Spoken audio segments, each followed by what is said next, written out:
Bismillahirrahmanirrahim. Alhamdulillahi rabbil alamin, wassalatu wassalamu ala rasuli rabbil alamin, nabiyyina wa habibina wa qudwatina Muhammad ibn Abdillah wa ala alihi wa sahbihi wa man sara ala nahjihi wa ihtada bihadihi wa istanna bisunnati ila yaumiddin. Amma ba'd. Sambungan pelajaran kita dalam tafsir juzuk yang ke-28 surah Al-Jumu'ah. Surah Al-Jumu'ah, sambungan siri yang kedua dalam surah ini bermula dari ayat 5. Namun beberapa tambahan daripada penjelasan ayat yang sebelumnya kita akan tambah selepas ini. Kita baca ayat dulu. A'udzu billahi as-sami'il 'alim minasy syaithanir rajim. مثل الذين حملوا التوراة ثم لم يحملوها كمثل الحمار يحمل أسفارا بئس مثل القوم الذين كذبوا بآيات الله والله لا يهدي القوم الظالمين قل يا أيها الذين هادوا إن زعمتم أنكم أولياء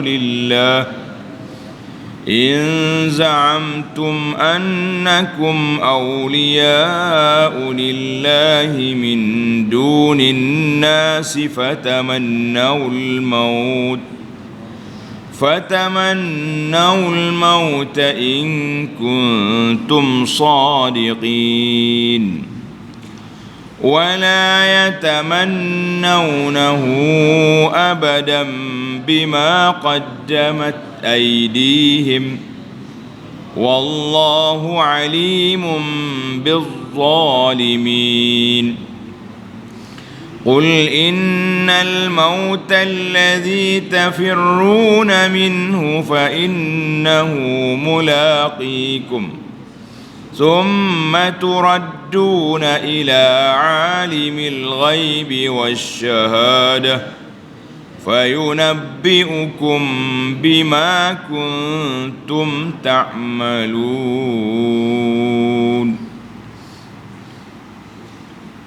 Undur balik ke belakang. Ayat yang kita baca di awal siri surah ini, Allah Ta'ala cerita kepada kita tentang kedudukan Nabi Muhammad sallallahu alaihi wasallam. Berapa dia punya maqasid? Ada 4 maksad ataupun objektif dakwah Nabi sallallahu alaihi wasallam. Yang pertama, at-ta'lim wa yu'allimu, yang pertama Nabi kita bacakan, yatlu alaihim ayatihi, satu. Yang kedua, wa yuzakkihim, membersihkan jiwa. Yang ketiga, wa yu'allimuhumul kitab, ajar kepada mereka Quran, ajar mereka menulis, sebab mereka ni umat al-ummi, la yaktub wa la yaqra. Yang keempat, iaitulah al-hikmah. Hikmah di sini ada makna sunnah, ada juga yang mengatakan hikmah belajar ilmu tentang kebijaksanaan, ilmu letak benda satu tempat yang kena, itu dia panggil hikmah. Kemudian mari ayat 3, Allah kata apa? Wa akharina minhum lamma yalhaqu bihim wa huwal azizul hakim. Dan juga Allah telah mengutuskan Nabi sallallahu alaihi wasallam kepada orang-orang lain dari mereka. Siapa dia orang lain tu? Ulama berbahas panjang, ada yang mengatakan orang lain tu iaitulah orang lain daripada Arab. Kan mari daripada Nabi kita ni diutuskan, dibangkitkan di Mekah, di kalangan puak-puak Arab dia tu, puak Quraisy dan sekitarnya. Wa akharin di sini dengan mana al-a'jami, lain daripada Arab. Orang dia walaupun bahasa dia tak faham, Tapi Quran ini boleh dipahami, boleh dikuasai. Orang Arab ataupun akharin, maknanya generasi yang akan datang, walaupun tak jumpa Nabi. Seperti hadis yang kita dah baca, Nabi SAW kata, aku suka sangat nak jumpa dengan saudara-saudara aku. Sahabat tanya, bukankah kami saudara? Nabi kata, kamu sahabat, saudara aku iaitulah orang yang tak mari lagi, yang akan datang lepas daripada ini. Itu saudara. Ayat ini menunjukkan bahawa Nabi SAW diutuskan kepada manusia seluruhnya, tidak terhad kepada tempat dan kumpulan. Berbeza dengan nabi-nabi lain, yub'asu ila qaumihi khassah. Nabi lain itu dibangkitkan kepada kaumnya sahaja, tapi Nabi kita sallallahu alaihi wasallam ilan nasi kafah. Satu hari, kata Abu Hurairah, suatu hari kunna julusan inda Rasulillah, kami duduk dekat Nabi sallallahu alaihi wasallam, maka turun surah ini, wa akharina minhum lamma yalhaqu bihim, turun ayat Quran. Abu Hurairah kata, siapa dia tu orang yang akan datang, yalhaqu bihim tu? Manhum ya Rasulullah, siapa dia mereka? Nabi tak jawab. 3 kali Abu Hurairah ulang, wa fina Salmanul Farisi. Kata Nabi, kata di Abu Hurairah, dalam majlis itu Salman ada, Salman Al-Farisi. Fawada'a Rasulullah sallallahu alaihi wasallam yadahu ala Salman. Nabi pun letak tangan di atas Salman. Summa qala law kana al-imanu 'inda Suraya lana lahu rijalun aw rajulun min haula. Andai kata iman itu duduk tergantung di bintang Suraya, akan naik ke sana ni orang-orang laki-laki dari kalangan bangsa ini. Nabi tunjuk pada Salman, maknanya orang bukan daripada Arab. Mana orang ajam akan bangkit. Orang tanya siapa dia, ada yang mengatakan Al-Furs, orang Parsi. Ada yang mengatakan akhirin itu as-sighar, kanak-kanak yang belum lagi balik akan mari. Ada yang katakan umat-umat lain, kita mengatakan semualah. Yang pentingnya Nabi kita dibangkitkan kepada semua. Dalam sirah lepas anda dah sebut bahawa imam-imam hadis yang 6 yang besar mari daripada bukan Arab. Al-Bukhari daripada Bukhara, Imam Muslim Ibn Hajjaj mari daripada negeri lain, Imam Tirmizi mari daripada Tirmiz, Abu Daud Sijistan. Maknanya orang lain lah. Adapun imam-imam yang 3 daripada Arab kecuali Abu Hanifah. Dan imam-imam dalam bidang lughah, Al-Khalil bin Ahmad Al-Farahidi, Sibawih, apa lagi nak, nama-nama yang hebat-hebat ni bukan Arab. Kita mengatakan itulah wa akharin, luas dia punya terjemahan. Akhirnya Allah kata, zalika fadlullahi yu'tihi man yasha wallahu dzul fadlil azim.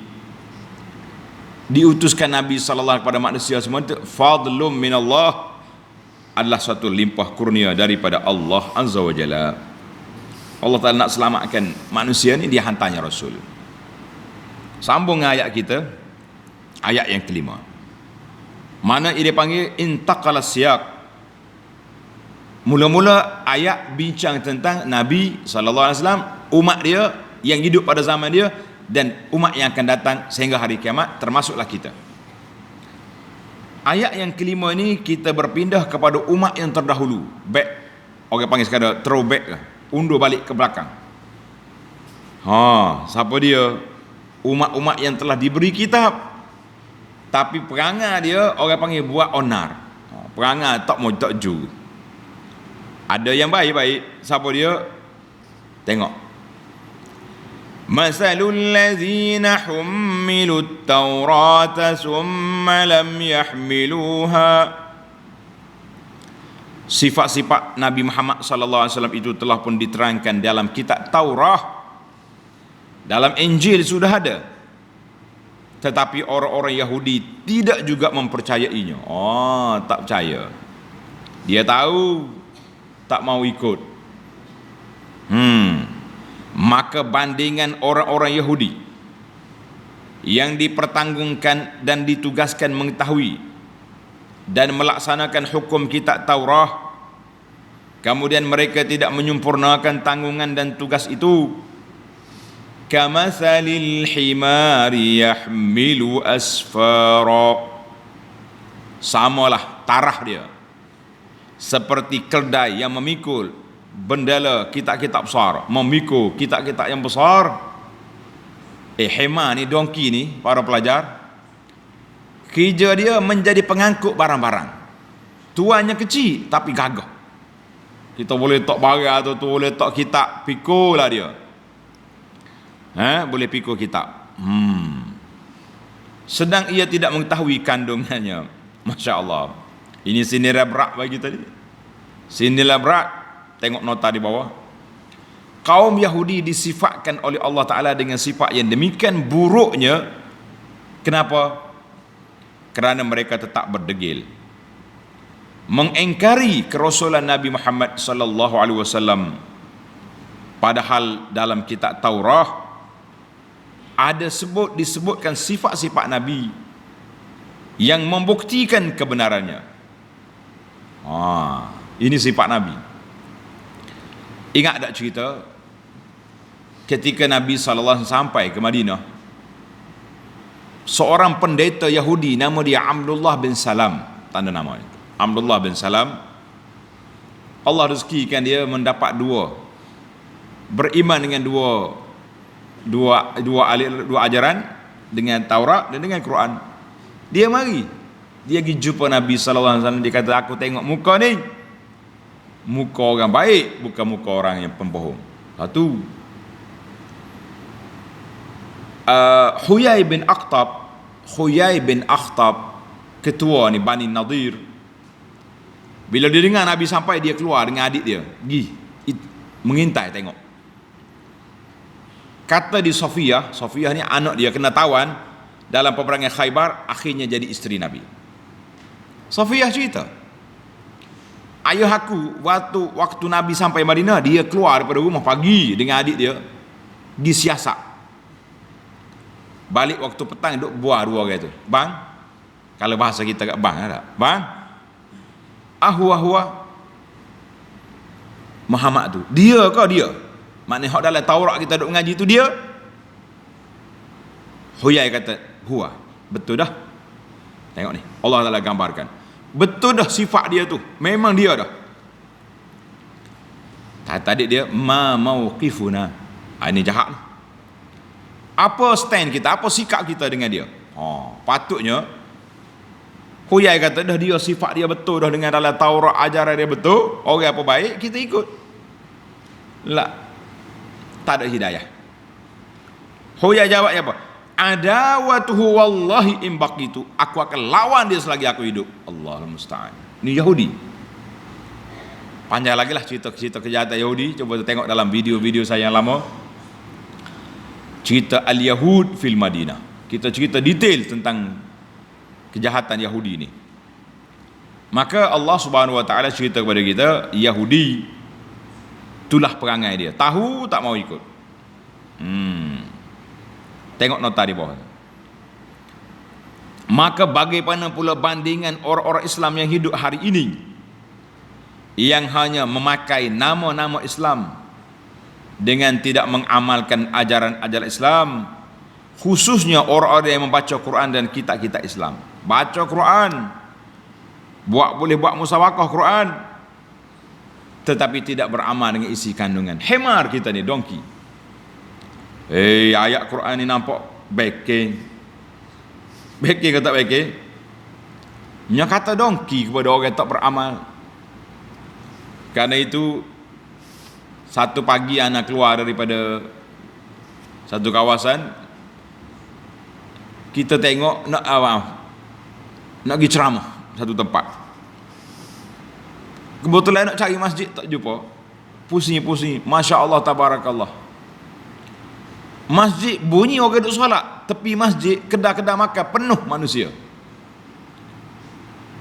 Anak kata spontan masa tu keluar, kita kata Masya Allah, ramainya lembu kenyang Orang azan buat tak dengar, tuli telinga. Ni perangai lagu ni. Allah bandingkan orang yang tahu ada ilmu tak beramal seperti dongki. Dongki ni kenapa Allah Ta'ala buat bandingan dongki yang duk pikul barang-barang, pikul kitab tapi dia tak tahu bawa apa. Kita ada Quran tapi kita tak beramal. Ini dahsyat. Kita kata ramainya lembu kenyang, masjid duk solat tepi, dia duk makan ngak-ngak dengan anak-anak dia, dengan kawan-kawan di kedai kopi sebelah masjid. Masya Allah. Himar, dongki. Kenapa disebut di sini dongki? Dia kata babul hamalah. Menanggung di sini bukan makna pikul sungguh. Maknanya kita bawa, kita kata tanggungjawab saya memikul, kita tak pikul pun.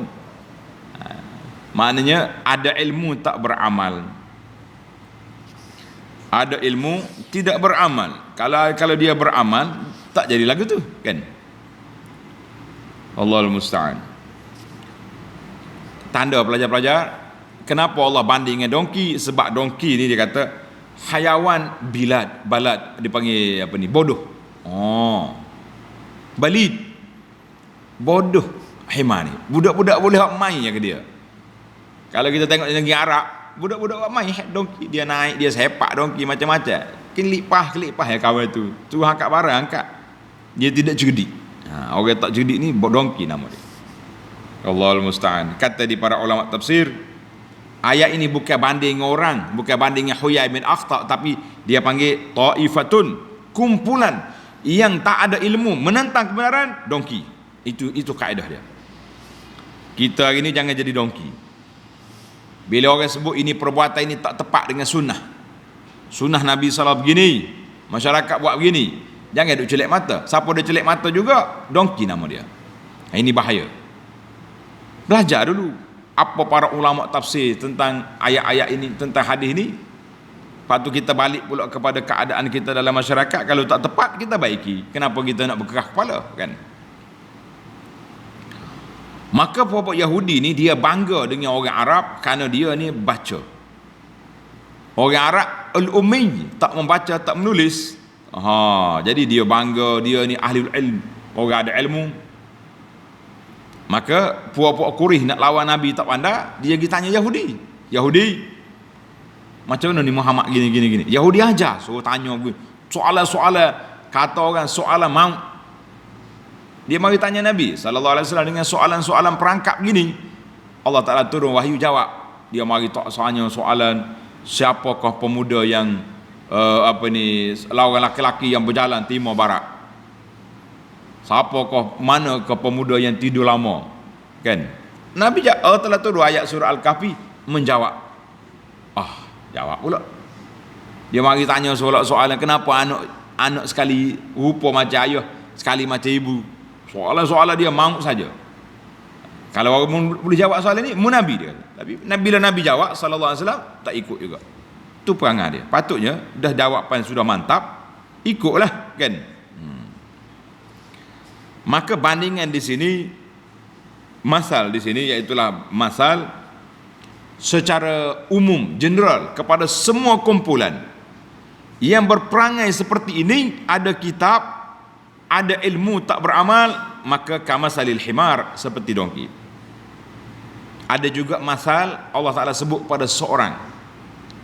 Contohnya ayat watlu alaihim naba allazi atainahu ayatina fansalakha minha. Pamasaluhu kamasalil kalb. Allah kata bandingnya orang yang ada kitab tak beramal tu seperti anjing. Itu dia panggil hikayat satu khas, dia panggil apa ni, turun pada Bal'an bin Ba'ura tu. Cerita. Baiklah.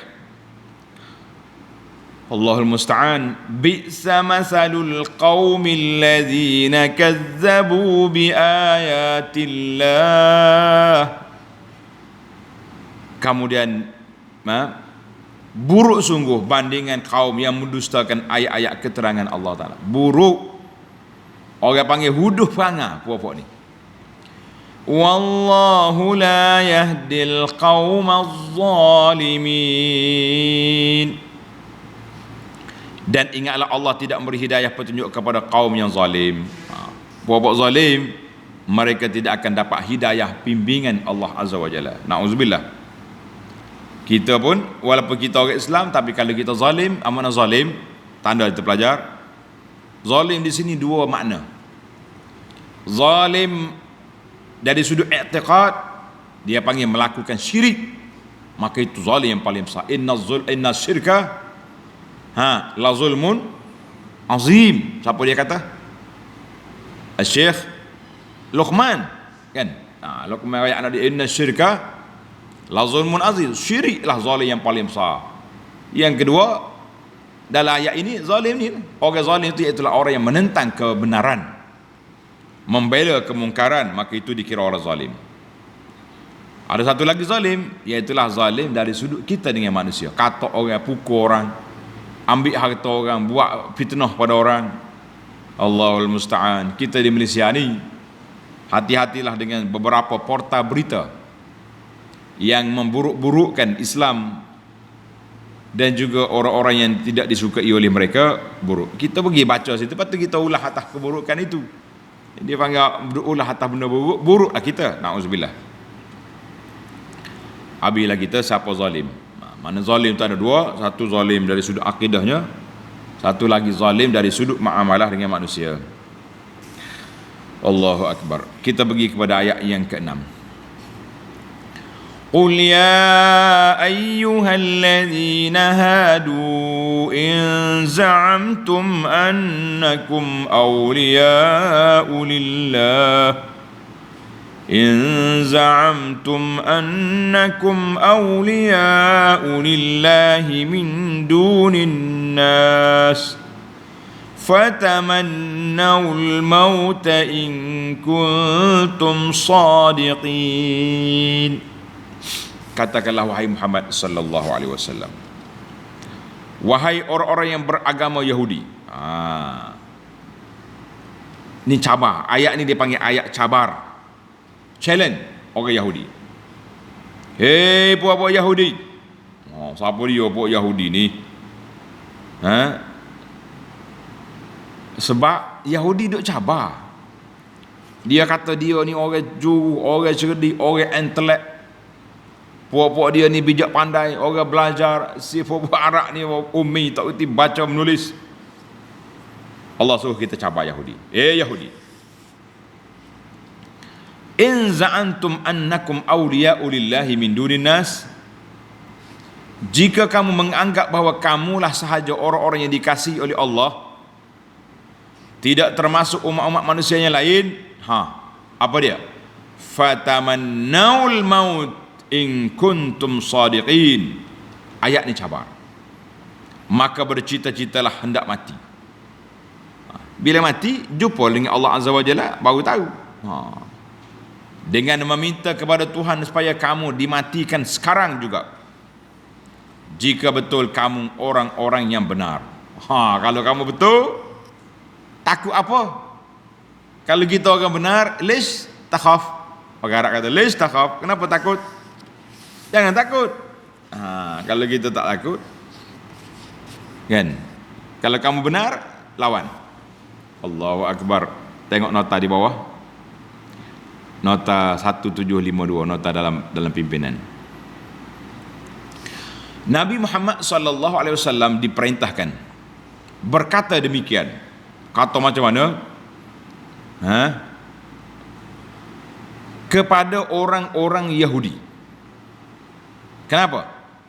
Kerana mereka selalu mendakwa, yang pertama, ni dakwah Yahudi ni. In za'amtum annakum awliya'u lillah. Pertama, mereka lah sahaja yang akan memperoleh kebahagiaan di akhirat. Dia kata, hak bahagia di akhirat kami, bukan puakmu. Satu. Yang kedua, dakwaan yang kedua, tidak akan masuk syurga melainkan orang-orang Yahudi. Dua butir boleh. Dakwaan yang ketiga, mereka adalah anak-anak Allah yang dikasihi. Beraninya puak dia. Dia kata dia anak Tuhan dah pula dah. Pelik-pelik Yahudi punya kepala. Jadi Allah cabar dia. Kalau betul awak rasa awak betul, mu rasa kamu hebat, cita-cita mati. Ini ayat cabar dia panggil ayat al-mubahalah. Mubahalah ni kita berlawan cabar. Siapa dia betul? Tengok Allah sebut yang ini, ya ayyuhallazina hadu. Hadu tu apa dia? Hadu tu dia panggil puak-puak Yahudi. Sebab apa dinamakan Yahudi? Tanda. Ini menarik. Summiyal yahudu bihadza, dinamakan Yahudi itu Yahudi sebab li'annahum adu wa tabu fi ahdi Musa. Mereka ni lawan Nabi Musa, sesak di padang pasir teh di Sina. Kemudian mereka bertaubat kepada Allah Ta'ala. Wa qalu inna hudna ilaik, mana kami kembali kepadamu ya Allah. Maka dinamakan kumpulan itu Yahudi, mana puak-puak kembali kepada Allah Ta'ala pada dakwaan mereka. Satu. Yang kedua, dikatakan Yahudi ini nisbah kepada Yahuza bin Yaqub. Yahuza bin Yaqub ni anak Nabi Yaqub, mana keturunan dia lah mari puak-puak ni, puak-puak Yahudi ni. Ataupun nisbah kepada Mamlakah Yahuza, kerajaan Yahuza yang pernah menguasai kawasan itu hukbatun minaz zaman, beberapa masa. Ini nama-nama yang dikatakan Yahudi, tak ambil mana perkataan dia. Wallahu alam. Allah sahabat dia kata apa? In za'amtum, kalau kamu apa? Kamu rasa betul kamu ni wali Allah Ta'ala yang disayangi oleh Allah Ta'ala, fatamannawul maut, ay fad'u ala anfusikum bil maut. Muda'a, minta Allah matikan kamu. Kalau berani. Timbul soalan, tanda-tanda pelajar ni, soalan. Bukankah Nabi sallallahu alaihi wasallam larang kita doa minta mati? Macam mana nak apa ni, nak kaitkan dengan ayat ni? Nabi larang minta mati. Dalam ayat ini Allah suruh kita cabar Yahudi doa mati kalau betul. Dalam hadis Nabi kita sallallahu alaihi wasallam bersabda, la yatamannayanna ahadukumul maut min durrin asabahu. Nabi kata jangan sekali-kali kamu minta nak mati dengan sebab mudarat yang menimpa kamu. Hadis ini sahih dalam Bukhari Muslim daripada Anas. Kalau orang ni contohlah, bila dia sakit kuat, tak tahan dah sakit ni, kan? Ya Allah, matilah saya, ya Allah, mati, tak mahu lagi hidup. Ataupun na'uzubillah, kita minta perlindungan Allah Ta'ala, iyazan billah, seorang itu ditimpa bala, bencana, malu kau kena tangkap kau, dia takut nak depan dengan orang, dia pun ya Allah matilah aku sebelum dibawa ke penjara. Tak boleh. Itu Nabi kita larang, jangan minta mati dengan sebab musibah. Sabarlah. Sabar, kalau betul-betul sabar, Allah Ta'ala angkat darajat kita, boleh pahala. Tapi kalau kita minta mati, habis. Maka pada saat ini, kalau nak minta mati juga boleh. Ada dalam hadis ni, tengok lagi dalam perisai kita ni. Nabi SAW ajar kepada kita, sekiranya wa iza aradta bi'ibadika fitnatan faqbidni ilaika ghaira maftuni. Ya Allah, sekiranya nak turun fitnah yang menyebabkan akidah kita tergadai, sama ada jadi kafir, murtad atau na'udzubillah, maka matilah aku sebelum aku terfitnah. Itu boleh. Boleh kita minta. Macam kita kata zaman fitnah ni ada bila berlaku di penghapusan etnik, dia panggil ni, kan? Puak Rohingya ke puak apa saja, tentera mari duk rogo anak-anak darah, anak-anak orang Islam. Jadi pada waktu itu anak orang Islam minta mati, ya Rabbi matilah aku sebelum aku diinyanya, sebelum itu dia panggil boleh. Tak bolehnya kalau bersifat peribadi lagi itu tak boleh. Maka jawab para ulama, hadis itu tidak bercanggah dengan ayat fatamannaul maut, sebab ayat ini dia panggil mimbabi al-mubahalah. Apa dia mubahalah ni? Mubahalah ni makna kita berlawan dengan orang Yahudi, kita cabar dia. Itu dia panggil mubahalah. Al-mubahalah, cabar. Maka dalam ayat ini Allah Ta'ala zikrul mubahalah fil Quran ma'al Yahud.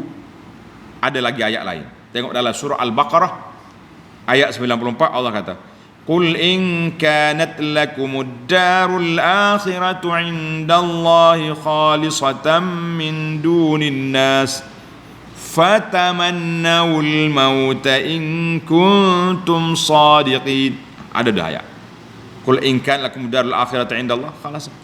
Kalau kamu dakwa betul-betul mu yakin akhirat itu untuk kamu, bukan untuk kami, fatamannaul, minta mati. Biasa termasuk dalam kubur, pergi ke alam akhirat cepat-cepat. Siapa dia nak berani? Ayat ini ayat Al-Baqarah. Maka dia panggil mubahalah ni, kita beripu ramai-ramai, kita doa kepada Allah Taala, ya Allah, agama kami yang benar, Yahudi ni benar. Agama puak-puak Quraisy yang tak reti baca tu tak betul. Jadi kalau berani, minta mati. Siapa dia berani nak minta mati?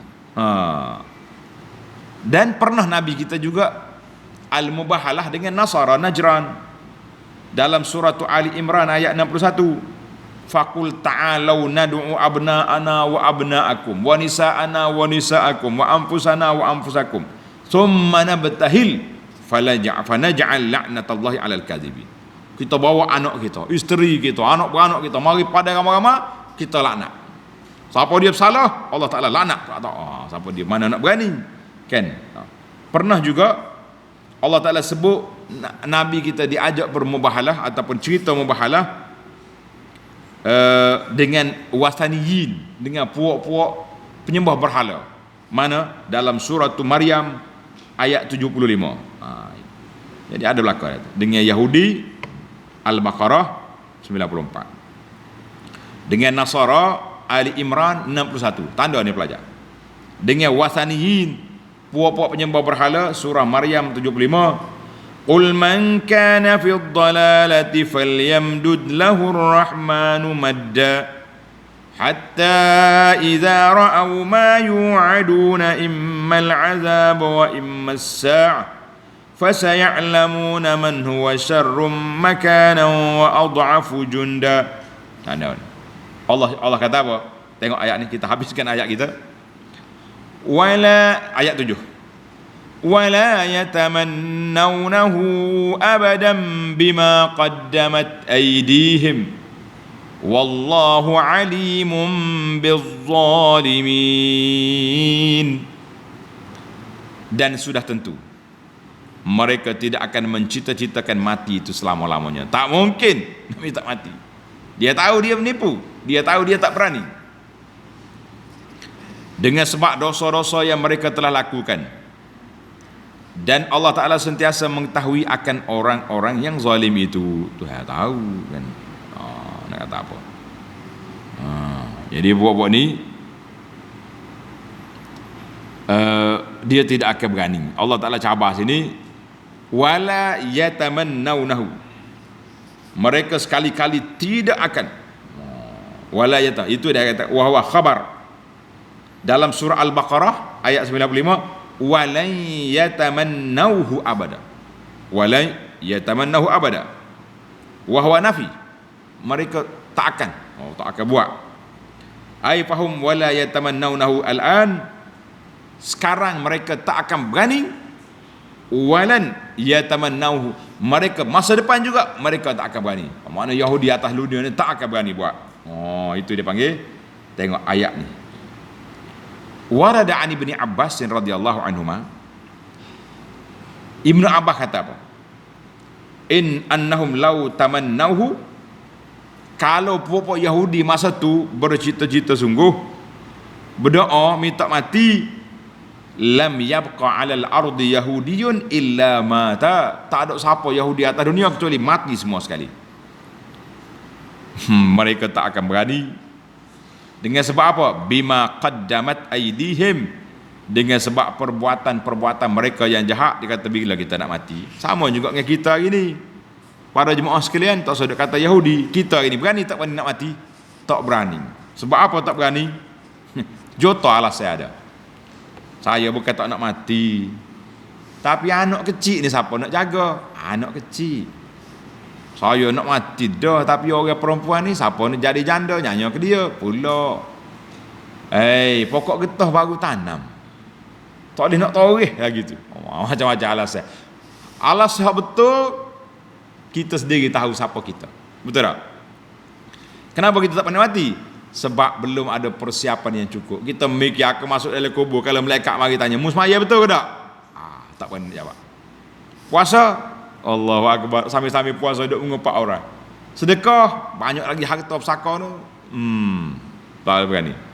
Dengan sebab perbuatan manusia, kerana itulah ana selalu bergurau dengan para jemaah. Kita kata apa? Para jemaah sekalian, apa beza di antara takut mati dengan ingat kemati? Siapa dia boleh beza? Jawab.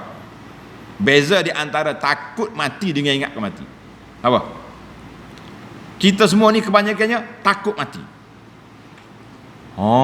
Bila takut mati tak mau mati kita. Orang jual ubat apa beli belaka. Tapi kalau orang ingat kemati lain. Kenapa pukul 3, pukul 4 pagi bangun dah, tak tidur, ingat ke mati. Mati esok tak boleh nak ibadat dah. Kita terima hak tu, bila ingat ke mati kita bangun. Orang mari nak bagi rasuah. Oh no. Kenapa? Malaikat dah tulis, bila ke mati nak jawab depan-depan Tuhan, itu dia panggil orang ingat ke mati. Tapi kalau orang takut mati, duk takut situ. Pergi semaya dak juga. Ini masalah kita. Baik. Allahu akbar. Zalimun la yanfakun 'anil zulmi.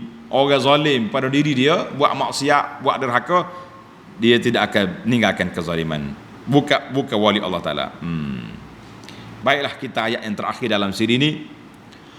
Qul innal mauta alladhi tafirruna minhu fa innahu mulaqikum. Ya Allah, katakanlah wahai Muhammad sallallahu alaihi wasallam, sebenarnya mati yang kamu larikan diri daripadanya.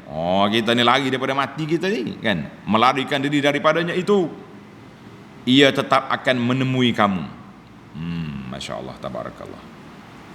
Summa turadduna ila fa innahu mulaqikum. Summa turadduna ila alimil ghaibi wasyahadah fayunabbiukum bima kuntum ta'malun. Kemudian kamu akan dikembalikan kepada Allah yang mengetahui segala yang gaib dan yang nyata. Bila kita mati, terbuka habis rahsia. Lalu Allah memberitahu kepada kamu apa yang telah kamu lakukan serta membalasnya Allah. Jadi Allah Ta'ala banding sini, syabbaha halahum. Allah Ta'ala bandingkan kedudukan Yahudi itu dengan orang yang lari daripada mati. Tak boleh lari, nak lari ke mana? Ini memperingatkan kita bahawa ajal mahtum, ajal kita ni tetap dah. Kita yang tak tahu berapa hari bulan, tapi Allah Ta'ala sudah tahu. Malaikat penjaga rekod kita je telah diberi masa pada malam Lailatul Qadar. Nak kata apa? Manusia ni tak akan lari, tak berani nak berdepan dengan kematian. Waja'at tazkir bil maut, banyak sekali Allah Ta'ala sebut dalam Quran tentang peringatan tentang mati. Kan Nabi SAW juga telah memperingatkan kepada kita tentang aksiru zikra hazimil lazzat. Nabi kata, banyaklah kamu menyebut perkara yang menghilangkan kelazatan, yang memutuskan kelazatan. Apa dia? Al-maut. Mati. Kita kena ingat selalu mati. Dalam kitab kita Penawar Bagi Hati, dia kata apa? Di antara bab yang terakhir yang disebut, iaitulah zikrul maut, ingat ke mati. Ingatlah kata-kata saya, orang ingat ke mati, nascaya dia tak akan buat maksiat, dia berbanyakkan ibadat kerana dia tahu dia akan mati. Tapi orang yang takut ke mati, duk sibuk ke beli ubat, beli makjun, beli jamu, diet sana sini, siapa tak lalu nak makan apa tak berani, takut mati. Kita mengatakan itu yang betulnya ingat ke mati. Maka al-mautu haqiqatun waqi'atun, mati itu satu perkara yang hakikat yang akan terjadi. Kita pun boleh tengok hari-hari, kita tengok orang mati. Ada mati atas tikar rumah dia, ada di hospital, ada di jalan raya. Macam-macam cara kematian. Kita berdoalah kepada Allah SWT, ya Allah, matikan kami dengan husnul khatimah. Kata belaka, Allahumma khtim lana bihusnil khatimah, Allahumma khtim lana bihusnil khatimah, Allahumma khtim lana bi husnul khatimah. Ya Allah, matikan kami dengan husnul khatimah, matikan kami dengan kalimah syahadah, matikan kami dalam keadaan beribadat kepada kamu, matikan kami dalam keadaan kita beriman sepenuhnya, kan? Sebab Nabi kata apa? Man kana akhiru kalamihi la ilaha illallah dakhalal jannah. Siapa yang akhir ucapan dia dengan la ilaha illallah, orang ini masuk syurga. Jadi apa lagi kita nak? Tanda-tanda husnul khatimah, kita nak mati kita boleh mengucap 2 kalimah syahadah. Doalah kepada Allah SWT banyak-banyak supaya Allah Taala matikan kita dengan husnul khatimah, insya-Allah. Macam mana di antara cara kita nak ingat akan mati? Kita pergi tengok orang mati. Pergi ke ziarah kubur, senyap-senyap seorang-seorang duduk kat kubur. Ni tidak ni, kita pergi tengok tanah kubur, rumah-rumah penduduk tepi, duduk atas tanah wakaf kubur. Masya-Allah, macam hatu pari berjerba, rambut tak tutup aurat.